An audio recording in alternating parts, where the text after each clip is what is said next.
Alhamdulillahi Rabbil Alamin wassalatu wassalamu ala rasulihil amin Nabiyyina Muhammad ibn Abdullah wa ala alihi wa sahbihi wa mawalah amma ba'd.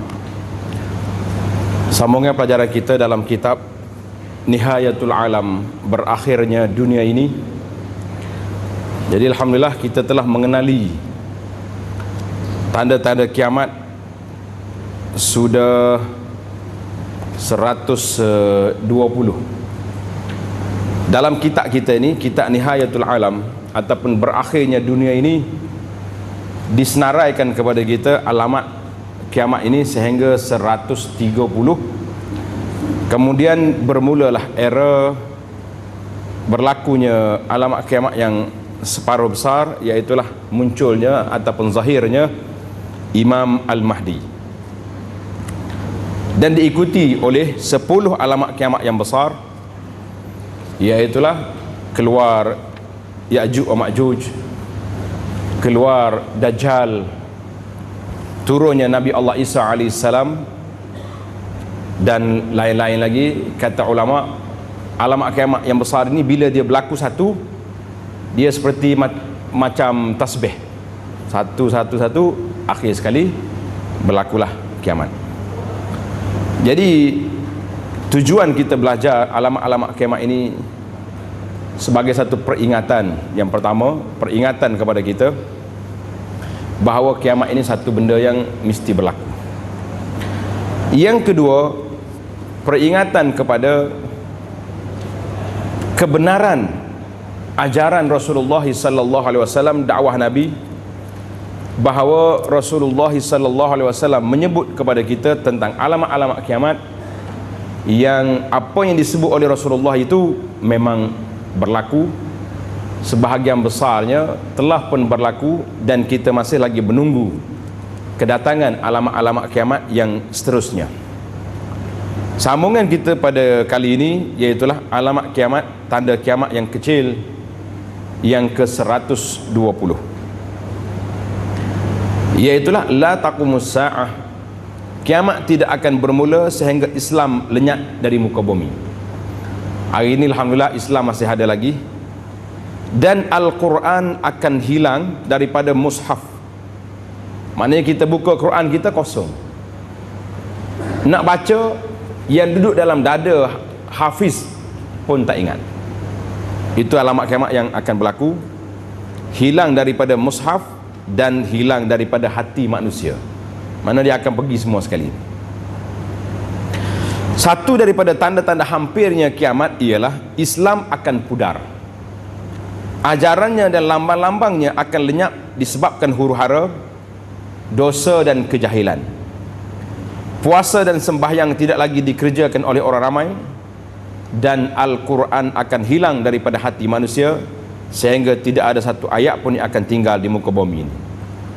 Jadi kalau hari ni orang duk hafal Quran pun ramai lagi, orang solat pun alhamdulillah ramai lagi, tiba-tiba kita duk bawa keluar, duk forward sana sini, Quran dah hilang, satu surah dah tak ada, saya rasa belum sampai masa lagi.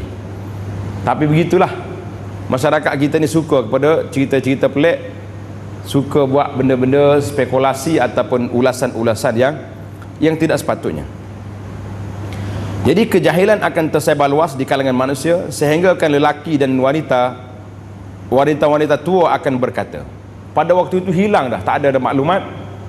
Orang tua-tua kata apa? Adrakna aba'ana ala hadhil kalimah, kami ingat datuk moyang kami menyebut la ilaha illallah, maka kami juga akan menyebutnya. Jadi ada lagi orang yang Islamnya masih ada lagi dalam kepala mereka la ilaha illallah. Itu yang ada.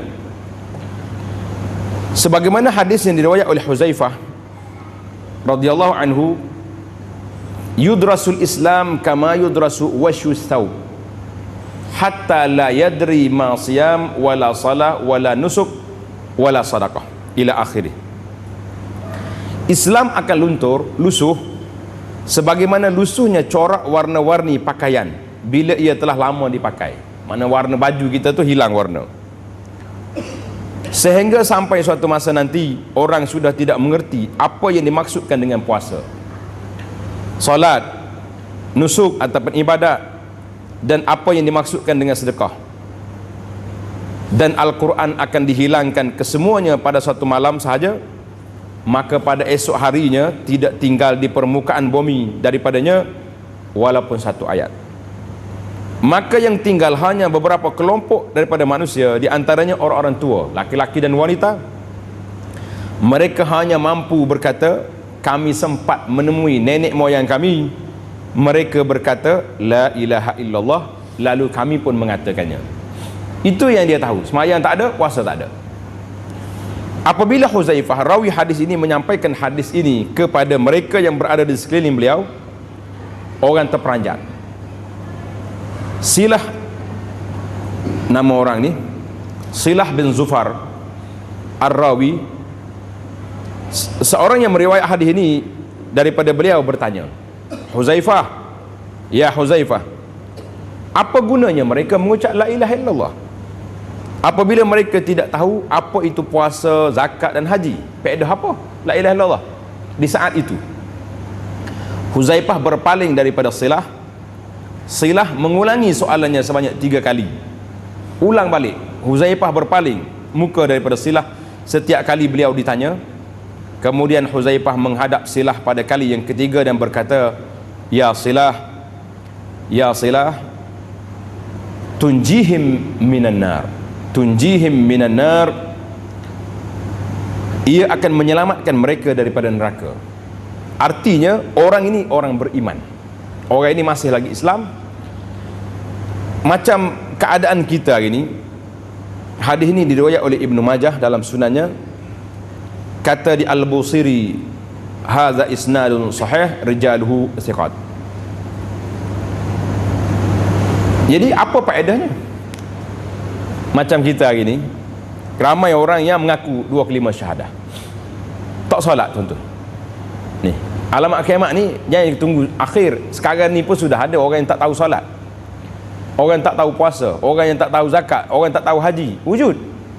Tetapi itu bukan alamat kiamat yang hampir seperti dalam hadis ni, kerana yang tak tahu tu sebahagian, yang tahu masih ramai lagi, alhamdulillah. Tapi tanda-tanda kiamat itu sudah ada. Jadi bila Silah ni pergi tanya Huzaifah, apa faedah? Huzaifah tak nak jawab. Sebab apa tak jawab? Dia bimbang, takut-takut orang mengambil kesempatan. Kita tak payah semayang, tak payah semayang, kita tunggu baca la ilaha illallah je, lepas tu nanti kita selamat daripada neraka. Lah, Huzaifah kata tunjihim minan nar, menyelamatkan mereka daripada kekal dalam neraka, sebab mereka masih lagi mengakui la ilaha illallah. Ini pentingnya la ilaha illallah pada ketika itu. Sama juga dengan hadis yang di Abu Hurairah, bila Nabi SAW mengatakan, beritahu siapa dia kata la ilaha illallah khalisan min qalbihi, ikhlas daripada hati dia, maka orang ni akan selamat daripada neraka. Jadi dia kata, boleh tak aku beritahu kepada orang? Maka Nabi kata, jangan beritahu lagi, takut hatta la yattakilu, takut orang ni tak beribadat semata-mata harapkan la ilaha illallah itu saja. Jadi la ilaha illallah itu kepala modal, tetapi kita wajib berusaha dan beramal. Kalau tidak, macam mana kita nak menyelamatkan diri kita mabdaiyan daripada neraka? Orang ni akan masuk neraka, tapi tidak kekal. Itu maksud dia, tunjihim, akan menyelamatkan mereka daripada kekal di dalam neraka. Wasyu al-thawb yudras, luntur bermakna Islam akan hilang dan lenyap, tiada lagi yang tinggal. Apa yang dimaksudkan di sini ialah lambang-lambangnya yang boleh dilihat akan hilang dari kalangan manusia. Tak ada lagi simbol Islam.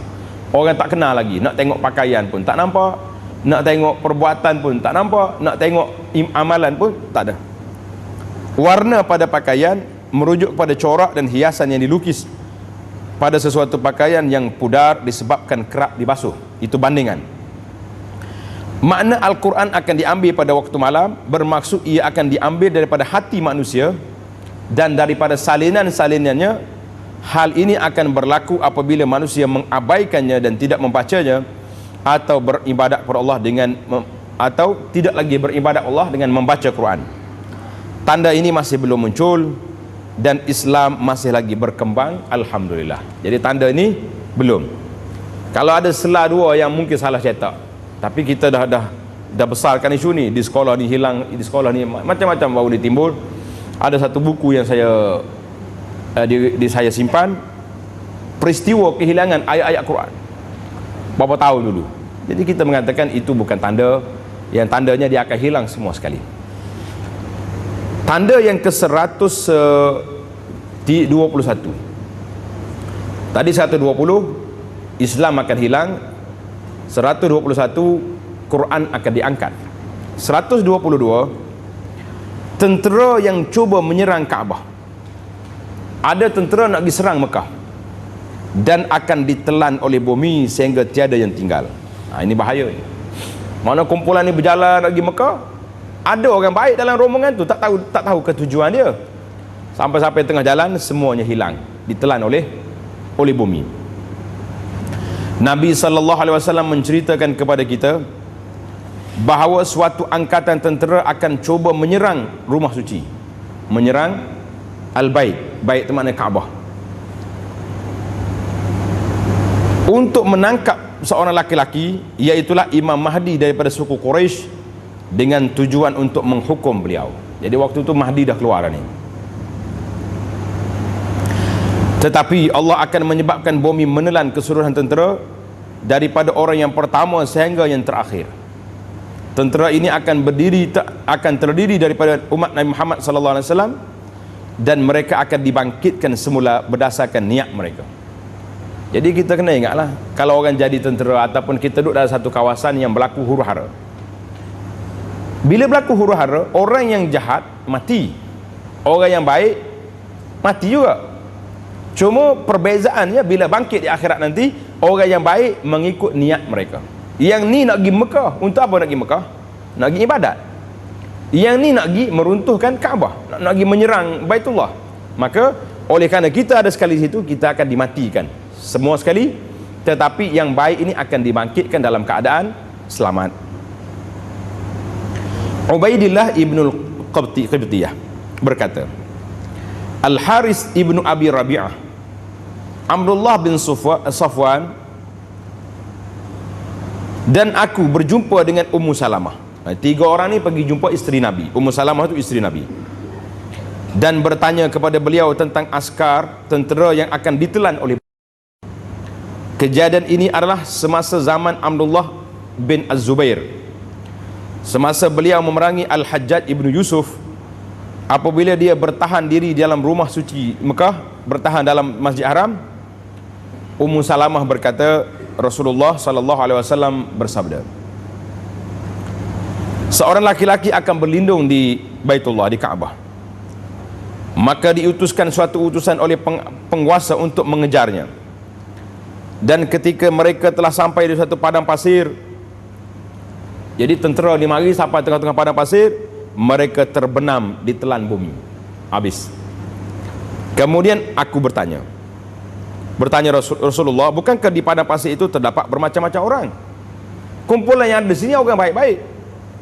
Baginda sallallahu alaihi wasallam menjawab, betul, mereka binasa dalam satu waktu dan tempat, sedangkan mereka berasal dari arah niat yang berbeza-beza.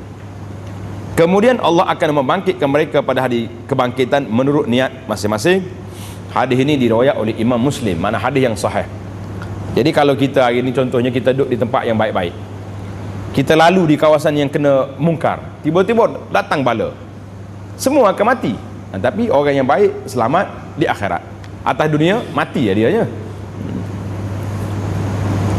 Menurut riwayat yang lain, di mana Rasulullah sallallahu alaihi wasallam menyebut angkatan tentera yang akan ditelan bumi, Ummu Salamah berkata, mungkin terdapat di antara mereka yang dipaksa untuk berperang. Dia bukan tentera nak serang Mekah, tapi dipaksa. Baginda menjawab, mereka akan dibangkitkan menurut niat masing-masing. Hadis riwayat Tirmizi. Rasulullah sallallahu alaihi wasallam mengatakan, mereka akan dibangkit semula berdasarkan niat mereka. Kerana di kalangan mereka akan ada orang yang dipaksa, atau mereka hanyalah teman perjalanan atau pedagang. Sebab mereka semua dimusnahkan adalah kerana mereka menyertai orang-orang yang membuat maksiat, dan ini adalah perkara yang tidak baik. Seperti mana malapetaka akan menjejaskan semua orang apabila mereka bersama, Tetapi berdasarkan pada hari kebangkitan semula, setiap orang akan dibicarakan berdasarkan niat mereka. Yang ini semacam kita sebut tadilah, duduk di tempat yang maksiat, kita dalam keadaan bahaya. Hadis ini juga mengandungi amaran tentang berkawan dengan pembuat maksiat. Jangan duduk berkawan dengan geng-geng maksiat. Sebab kalau mari bala, kita kena. Hadis ini menunjukkan bahawa mereka yang menemani pembuat maksiat secara sukarela berhak mendapat hukuman yang sama dengan pembuat maksiat. Itulah yang saya sebut kepada sahabat-sahabat kita ni, apabila pihak penerbangan kita ni masukkan arak dalam kapal terbang, kita orang yang baik-baik ni, orang yang soleh ni, insya-Allah dah ada kepiuh atas kepala ni, kita masuk dalam restoran kalau ada arak kita masuk? Tak masuk. Tapi bila duduk dalam satu kenderaan, dah kita dipaksa untuk berada di situ. Ini bahaya. Kalau meletup, mati sekali kita. Tapi kita mati dalam keadaan beriman kepada Allah Ta'ala dan menentang kemungkaran. Mudah-mudahan pihak berkuasa kita akan ambil pertimbanganlah perasaan umat Islam dipaksa berada di atas kenderaan, duduk di antara langit dengan bumi, tapi orang-orang yang buat mungkar dan maksiat yang begitu berleluasa di atas tersebut. Hadis ini juga menunjukkan bahawa Allah akan menyebabkan bumi menelan mereka sebelum mereka tiba di Kaabah. Cerita kita ni, daripada riwayat-riwayat ini boleh difahamkan bahawa tentera ini akan mencuba untuk menyerang Kaabah kerana mereka mencari seseorang yang berlindung di sana. Ada yang mengatakan orang itulah Imam Mahdi. Mahdi nama dia Muhammad bin Abdullah. Maka Allah akan melindungi dan merahmati beliau dengan menyebabkan tentera ini ditelan bumi. Aisyah radhiyallahu anha berkata bahawa Rasulullah sallallahu alaihi wasallam pernah tersentak semasa tidur. Nabi kita tengah tidur, dia sedar. Maka kami berkata, mengapa Tuhan melakukan sesuatu yang belum pernah Tuhan lakukan ini? Kenapa Rasulullah ni terkejut ni? Wahai Rasulullah. Rasulullah sallallahu alaihi wasallam menjawab, akan terjadi suatu kehancuran, iaitu bahawa sekelompok orang dari umatku akan berangkat menuju ke Baitullah untuk memburu seorang lelaki Quraisy yang pergi bersembunyi di Kaabah, sehingga apabila orang-orang tersebut telah sampai di sebuah padang pasir, nama dia Al-Baida. Baida ni di padang pasir, maka mereka ditelan oleh bumi. Mana tengah jalan di antara Mekah. Kemudian kami bertanya, bukankah di jalan padang pasir itu terdapat bermacam-macam orang? Baginda menjawab, betul. Di antara mereka yang telan bumi itu adalah mereka yang sengaja pergi untuk berperang, dan ada pula yang dipaksa untuk berperang, serta ada pula orang yang sedang bermusafir, akan tetapi mereka berasal dari arah niat yang berbeza-beza. Kemudian Allah akan membangkitkan mereka pada hari kebangkitan menurut niat masing-masing. Hadis ini diriwayatkan oleh Imam Muslim. Dalam riwayat lain, Aisyah berkata bahawa Rasulullah sallallahu alaihi wasallam bersabda, sesungguhnya Baitullah ini akan diserang oleh suatu pasukan, sehingga pasukan tersebut telah sampai di sebuah padang pasir. Maka pasukan itu ditelan bumi kesemuanya. Jadi samalah jawapan dia, mereka akan dibangkitkan mengikut niat masing-masing. Butiran lanjut tentang Imam Mahdi dan peristiwanya akan berlaku pada zaman beliau akan diterangkan kemudian. Jadi insya-Allah kita akan tamatkan perbincangan kita dalam siri ini, tanda-tanda kiamat yang kecil, sampai 130. Bermula 131 Imam Mahdi, kemudian kita akan itu dengan Dajjal dan yang seterusnya. 123 haji di rumah Allah akan diabaikan. Jadi lambat lagi anak kiamat. Sebabnya hari ni orang nak pergi haji ramai ke sikit? Siapa dia daftar 2014 ni, dia akan dapat kota pergi 2060 lebih. Berapa puluh tahun lagi? Dekat 50 tahun lagi. Mati berapa kali pun tak lepas lagi dah. Lama sangat ni. Maknanya kalau ada haji, maka belum lagi kiamat. Salah satu kejadian yang akan berlaku pada penghujung zaman adalah huru-hara yang akan memesongkan manusia dari agama mereka. Akan tiba satu masa apabila haji dan umrah ke Baitullah akan diabaikan. Abu Sa'id Al-Khudri berkata, Rasulullah sallallahu alaihi wasallam bersabda, tidak akan berlaku kiamat sehingga haji ke Baitullah tidak lagi dilakukan. Jadi tak akan berlaku kiamat sehingga haji diabaikan. Hari ini haji ramai orang pergi, tetapi yang cukup syaratnya, yang cukup rukunnya, itu kita perlu menilai balik, kerana ramai kita lihat orang yang pergi tanpa bimbingan yang baik, ataupun mereka sendiri pergi tanpa kesedaran, maka duduk di Mekah pun lara. Orang lain duduk cari haji mabrur, masih ada lagi geng-geng ni duduk cari haji Malboro. Ada lagi tu. Haji mabrur lain, haji Malboro pun ada juga. Ini masalah. Tetapi hadis ini diriwayat oleh Abu Ya'la, Ibn Hibban dan Al-Hakim. Tetapi tanda ini akan muncul pada masa hampir benar dengan kiamat. Ini komen daripada penulis. Dia tak berlaku sekarang, dia berlaku dekat dengan nak kiamat, kerana selepas tewasnya Ya'juj dan Ma'juj, yang kita akan bincang dalam tanda kiamat yang besar nanti, haji masih lagi dikerjakan. Haji masih lagi dikerjakan. Abu Sa'id radhiyallahu anhu berkata bahawa Nabi kita bersabda, haji dan umrah ke Baitullah akan berlanjutan sehingga selepas kemunculan Ya'juj dan Ma'juj. Ya'juj Ma'juj ni mari kemudian dah. Dia mari zaman Nabi Isa alaihissalam. Yang bunuh dia ni siapa dia? Nabi Isa. Jadi banyak cerita.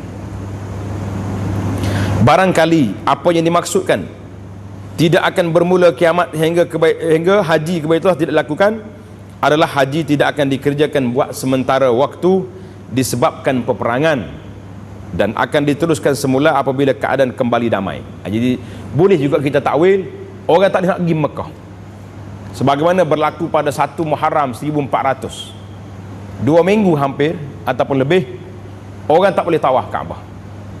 Satu kumpulan namanya Juhaiman, tak tahu ni anak adik kita ni mungkin tak beranak lagi, tahu 1400, sekarang ni 1434, maknanya orang umur 35 tahun ke atas adalah kan. Waktu tu Juhaiman dia masuk tawan Masjid Haram Mekah, yang menyebabkan orang nak tawaf tak boleh, semua tentera duk jaga situ. Jadi mungkin berlaku seperti ini. Ia mungkin juga bermaksud ada orang yang menghalang ibadat haji ke tanah suci, wallahu alam. Jadi bila berlaku haji ni tak ada orang boleh pergi.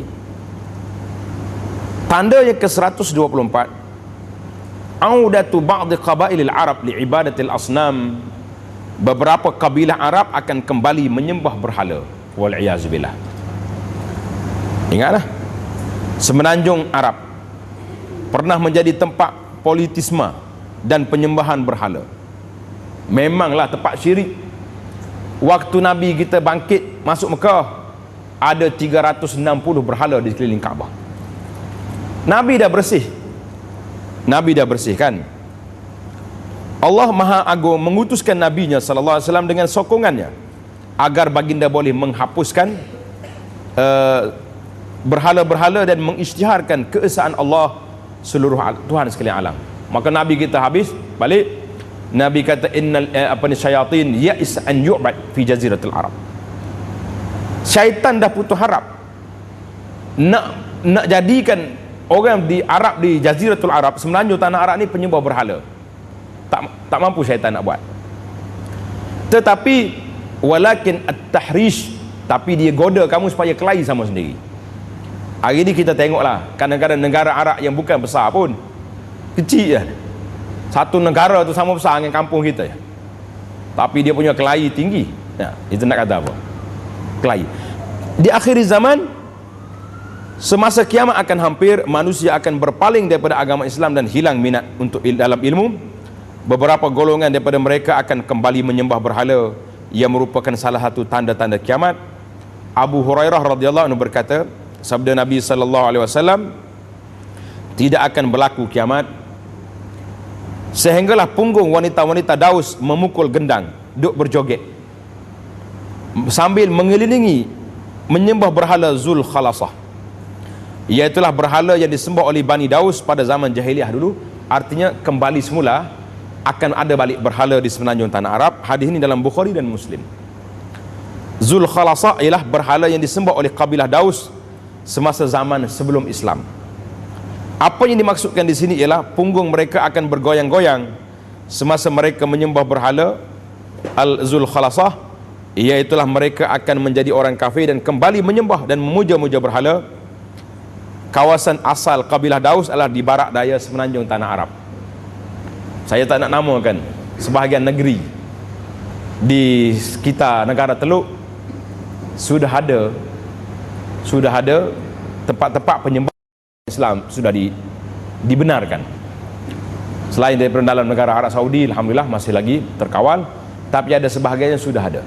Ini menunjukkan apa yang disebut oleh Nabi sallallahu alaihi wasallam ini menunjukkan satu mukjizat yang benar. Nabi kita beritahu setelah Nabi menafikan syaitan tak mampu lagi nak suruh kamu menyembah syirik di muka bumi Arab ini, tapi akhir zaman dia akan balik semula. Wal iyazu billah.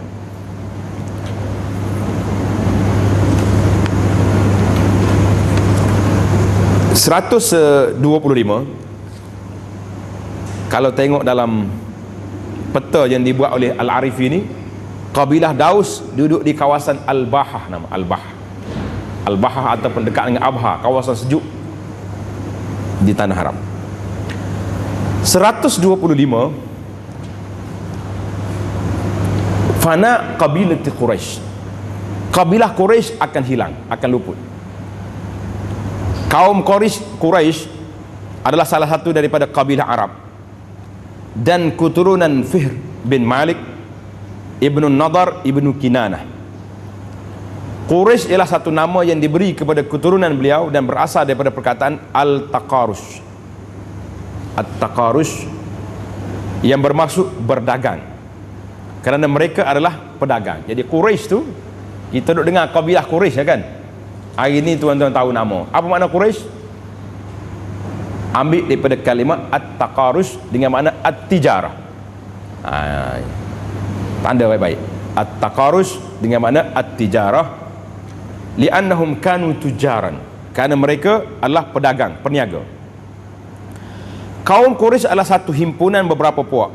Banu Al-Harith Ibnu Fihrin, Banu Lu'ay Ibnu Ghalib, Banu Amir bin Lu'ay, Banu Adi bin Ka'ab, Banu Makhzum, Banu Tamim Ibnu Murrah, Banu Zuhrah bin Kilab, Banu Asad bin Abdul Uzza, Banu Abduddar, Banu Naufal, Banu Abdul Muttalib, Banu Umayyah, Bani Hashim, dan lain-lain lagi. Jadi nama-nama ni bukan Hisham tu Hashim. Baik di situ.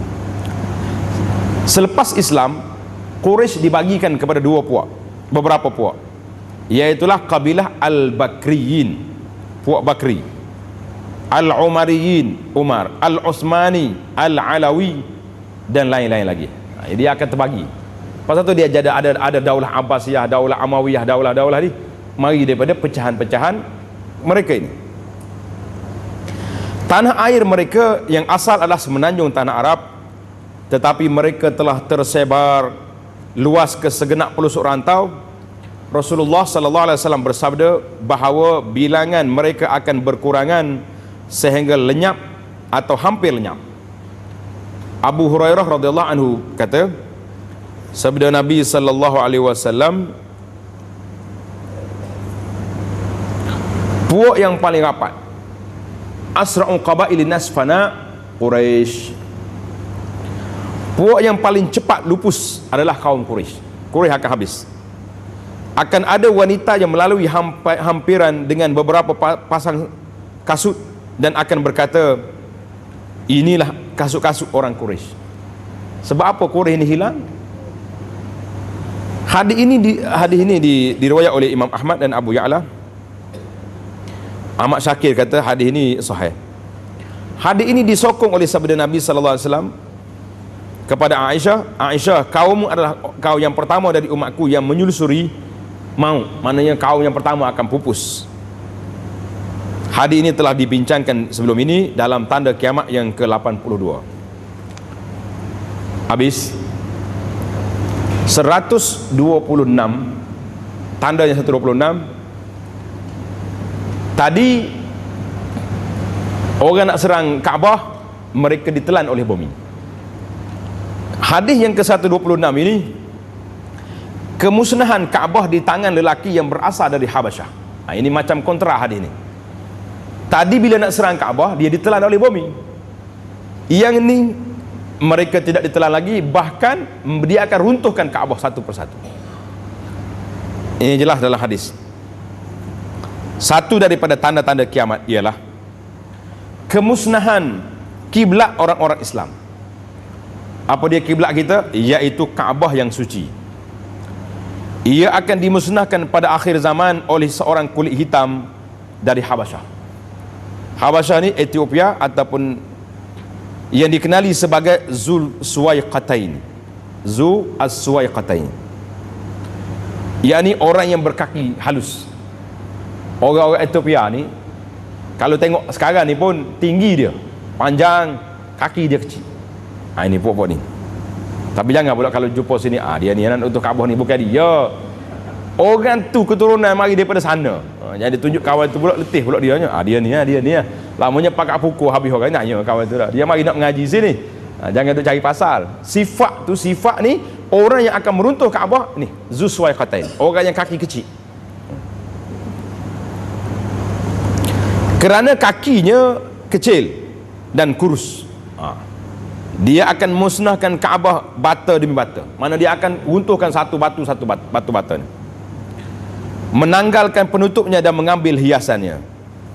Abdullah bin Amr bin Al-As berkata, sabda Nabi SAW, biarkanlah orang Habasyah itu, Nabi kata, utrukul Habasyah ma tarakukum, biarkanlah orang Habasyah itu sebagaimana mereka membiarkan kamu. Mana dia, kalau dia tak kacau kita, jangan kacau dia. Sebab tidaklah harta simpanan Kaabah itu dikeluarkan kecuali oleh Zu As-Suwaiqataini, seorang yang berjuluk pemilik dua betis dari negeri Habasyah. Ada ini riwayat oleh Abu Daud dengan sanad yang hasan. Menurut riwayat lain, Kaabah akan dimusnahkan oleh Zu Suwaiqataini, laki-laki, orang yang kaki kecil dari Habasyah, Ethiopia. Abdullah bin Abbas berkata bahawa Rasulullah sallallahu alaihi wasallam bersabda, Nabi bersabda apa? Ka'anni bihi aswadu afhaj, seolah-olah aku dapat melihatnya, macam aku nampak dia duduk cokeh Kaabah, hitam, orangnya hitam dan berkaki tempang. Dia meruntuhkan batu Kaabah satu persatu. Hadis ini diriwayat oleh Imam Bukhari. Kata di Abdullah bin Amr, sabda Nabi SAW, Kaabah akan dihancurkan oleh orang Habasyah yang bergelar Zuswaiqataini. Dia akan merampas segala perhiasannya dan melucutkan kelambunya. Seakan-akan terbayang di hadapan mataku keadaan seorang yang botak, bengkok sedikit sendi-sendinya.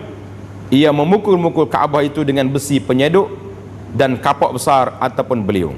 Jadi hadis ini menceritakan sedemikian. Maka kita rasa pelik kan? Sebab hadis yang pertama tadi boleh, tak boleh. Hadis yang kedua ni boleh pula runtuh. Macam mana? Timbul persoalan. Mungkin ada yang bertanya, bagaimanakah dia boleh memusnahkan Kaabah sedangkan Allah telah menjadikannya Mekah satu tempat perlindungan, sampai orang rombongan tadi ditelan oleh bumi. Firman Allah Ta'ala, awalam yarau anna ja'alna haraman aminan, tidakkah mereka memperhatikan bahawa kami jadikan tanah suci yang aman, Mekah itu. Surah Al-Ankabut 67.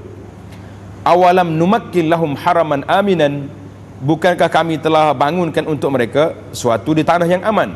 Al-Qasas 57. Ayat yang ketiga, wa man yurid fihi bi ilhadin bi zulmin nuziqhu min azabin alim. Dan siapa yang ingin melakukan kesalahan di sana dengan tidak jujur, nescaya akan kami rasakan kepadanya siksaan yang pedih. Mana orang pergi Mekah ni niat tak baik, dia kena azab.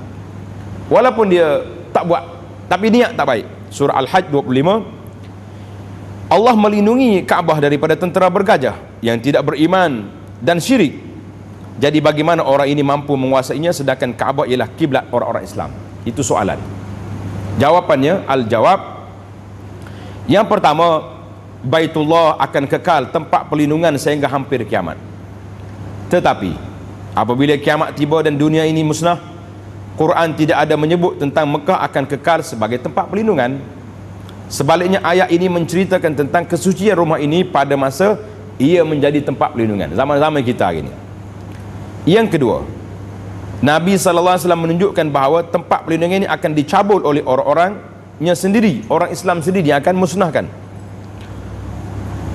Kata Nabi SAW dalam hadis, yubay'u lirajulin ma bainar rukni wal maqam. Akan ada seorang laki-laki yang dibaiat di antara rukun, sudut Kaabah dan makam Ibrahim. Siapa dia hari ini? Ini menunjukkan kepada Imam Mahdi yang kita akan cerita nanti. Sekali-kali tidak ada yang menghancurkan Kaabah melainkan penduduknya sendiri. Nah, jadi orang hancur Kaabah ni orang Islam juga. Orang duduk situ juga. Dan jika mereka telah menghancurkan Kaabah, maka jangan dipersoal lagi bagaimana kehancuran orang-orang Arab. Kemudian akan datang orang-orang Habsyah, dan mereka juga akan menghancurkannya dengan sehancur-hancurnya. Dan setelah itu tidak ada lagi orang yang memakmurkan Kaabah selama-lamanya, dan orang-orang Habasyah lah yang akan mengeluarkan harta yang tersimpan darinya. Dia akan rampas harta. Hadis riwayat Imam Ahmad. Adapun semasa serangan tentera bergajah, beza dia. Orang-orang Mekah walaupun mereka bukannya orang beriman, mereka masih menghormati Kaabah dan tidak mencabul kesuciannya. Maka Allah melindunginya daripada Abrahah dan tenteranya. Tentang orang Habasyah, Zulsuwaiqatain ini pula, dia hanya akan musnahkan Kaabah setelah orang-orang yang berani mencabul kesuciannya dan mengabaikan penjagaannya. Apabila mereka tidak lagi mengambil berat tentang Kaabah, Allah akan berhenti membela mereka. Jadi yang pertama dulu, zaman Quraisy, dia hormat pada Kaabah. Ingat tak waktu Abrahah nak serang Mekah, datuk Nabi Abdul Muttalib dalam riwayat kitab sirah kata pergi berdoa, Kaabah ni ada tuan, aku tuan kepada kambing yang aku tu. Maka dia serahkan Kaabah ini dijaga oleh Allah, maka Allah jaga fa arsalna alaihim tayran ababil. Tapi di akhir zaman penjaga-penjaga Kaabah sudah lara, sudah leka, ada yang buat benda-benda yang tak baik, maka ketika itu Kaabah terdedah kepada golongan-golongan fasik yang akan meruntuhkannya. Itulah kesimpulan yang dibuat oleh Ibn Hajar, bahawa yang pertama tadi tak dapat, tapi yang kedua ni di akhir zaman dekat nak kiamat memang akan berlaku keruntuhan, Kaabah akan dihancurkan. Tanda yang ke-127, tiupan angin yang baik yang akan mengambil nyawa orang beriman. Bila ni? Selepas munculnya tanda-tanda kiamat yang berturut-turut dan kemunculan tanda-tanda besar seperti Dajjal, turunnya Nabi Isa AS dan lain-lain tanda, kiamat akan hampir. Allah akan meniupkan angin yang baik yang akan mengambil nyawa orang-orang yang beriman. Jadi mari angin tarik nyawa orang beriman untuk melindungi mereka daripada ketakutan dan keadaan panik yang akan berlaku apabila kiamat bermula. Kiamat hanya berlaku terhadap orang-orang yang paling jahat. Allahu Akbar. Kiamat berlaku di saat orang baik sudah tidak ada. An-Nawas ibnu Sam'an radhiyallahu anhu berkata bahawa Rasulullah sallallahu alaihi wasallam menyebut Dajjal, dan baginda bersabda, dalam keadaan demikian, ketika itu Allah mengirimkan angin melalui ketiak mereka, maka diambilnya nyawa setiap orang beriman dan setiap orang Islam, maka tinggallah orang-orang jahat bercampur bau seperti himar, seperti dongki, tak tahu malu. Hari ini pun apa kurangnya percampuran bebas yang melampau sekarang ni dah. Ada saja orang tanya soalan macam mana nak kahwin kan budak yang dah mengandung ni. Oi, banyak soalan. Boleh tanyalah pendakwah-pendakwah kita ni, boleh kata kes ni hampir sama je. Dia telefon ustaz ni, bagi orang ni telefon kau ustaz ni, nak tanya, ini kes realiti yang berlaku. Maka di kala itu terjadilah kiamat. Hadis ini muttafaqun alaih, diriwayat oleh Bukhari dan Muslim. Abdullah bin Amr berkata, Rasulullah sallallahu alaihi wasallam bersabda, Dajjal akan muncul, yakhrujud Dajjal. Sesungguhnya Allah akan mengutus angin yang lembut yang datang dari negeri Yaman. Angin itu lebih lembut dari sutera. Ia tidak melalui seseorang yang beriman, walaupun imannya hanya ada sebesar biji sawi, kecuali akan mematikannya. Walaupun jika salah seorang dari kamu masuk ke tengah-tengah gunung sekalipun, angin ini akan masuk melaluinya dan menyebabkan dia mati. Allahu Akbar. Hadis ini riwayat oleh Imam Muslim. Bila berlaku ni? Angin ini akan tiba selepas kewafatan Nabi Isa dan selepas kemunculan Dajjal. Nabi Isa dah wafat, Dajjal pun sudah dibunuh. Ketika itu marilah angin mengambil nyawa orang-orang yang beriman. 128 irtifa'u mabani Makkah. Bangunan-bangunan Mekah menjadi tinggi. Ni dekat dah ni kalau ni. Di zaman Rasulullah sallallahu alaihi wasallam, Mekah mempunyai bilangan penduduk dan bangunan yang kecil.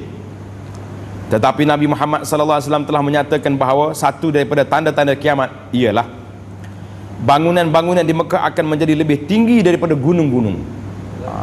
Jadilah Ibnu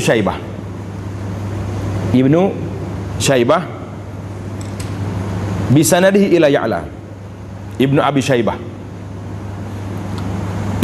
Syaibah meriwayatkan dengan sanadnya daripada Abu Ya'la Ibnu Atha bahawa ayahnya berkata, aku sedang memegang tali kekang tunggangan Abdullah bin Amru, dan beliau berkata, bagaimana keadaan kamu bila kamu musnahkan rumah Allah sehingga tidak meninggalkan walau satu apapun, walau tak tinggal satu bata pun? Mereka bertanya, adakah kami masih orang Islam? Beliau berkata, kamu masih orang Islam. Mereka bertanya, habis apa benda yang berlaku ni? Beliau berkata, kemudian Kaabah akan dibina semula dengan cara yang paling indah. Jadi Kaabah pun akan dimodify dengan cara yang cantik. Sekarang ni Kaabah tak lagi lah, tapi bangunan masjid dan sekitar-sekitarnya sudah cantik. Apabila kamu nampak terowong dibina di Mekah dan kamu nampak bangunan-bangunan yang lebih tinggi daripada gunung-gunungnya, ketahuilah bahawa perkara itu sudah hampir kiamat. Sudah hampir kiamat. Perkataan terowong dibina di Mekah merujuk kepada terowong di bawah gunung-gunung Mekah dan di bawah tanah, seperti yang dibuat untuk paip-paip besar yang membawa air Zam-Zam dan tunnel atau jalan-jalan raya yang ada pada hari ini. Karena itulah saya sering dikomen oleh orang Malaysia. Dia kata, ustaz, apa ni buat bangunan tinggi-tinggi ni? Saya kata tak boleh marah. Kalau dia tak buat, tak berlaku kiamat. Kalau dia tak buat, tidak merealisasikan hadis Nabi sallallahu alaihi wasallam yang Nabi beritahu di antara tanda-tanda kiamat, orang yang berkaki ayam dulunya tak pakai selipar, badui, akan meninggikan binaan. Maka apa yang dibuat hari ini, iaitulah menunjukkan kepada benarnya mukjizat Nabi sallallahu alaihi wasallam yang Nabi kita bersabda 1400 tahun dulu, hari ini telah terbukti depan mata kita. Jangan marah. Oh, dia kata ustaz bela pula. Tak bela, tapi itu realiti yang berlaku. Kalau saya marah pun dia buat juga. Kalau dia tak buat, dia dengar kata saya? Tak dengar lah. Tapi kita kena tahlil ahdas, mengulas isu yang berlaku ini dari sudut positifnya, kerana nak merealisasikan apa yang disabda oleh Nabi sallallahu alaihi wasallam tentang perkara ini. Itu jadi. Oh, ada orang cakap tak baiklah macam ni. Apa yang tak baik? Dia kata tak ada lagi dah Mekah. Tak ada. Haji, saya kata tuan, saudara, kita pergi haji berapa tempat? Berapa tempat pergi haji? Tak ingat dah, baru klik haji.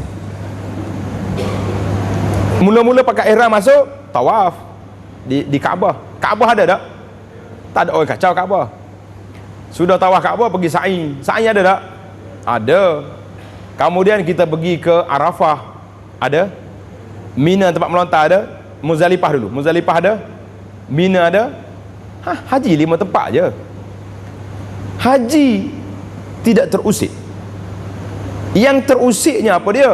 Kita pergi haji dengan hati kita ke kita pergi haji dengan duit kita? Ini jadi masalah. Orang yang pergi haji dengan hatinya mengerjakan haji, orang ni akan balik ada perubahan. Kalau dulu tak apa jinak dengan masjid, sekarang ni dah jinak.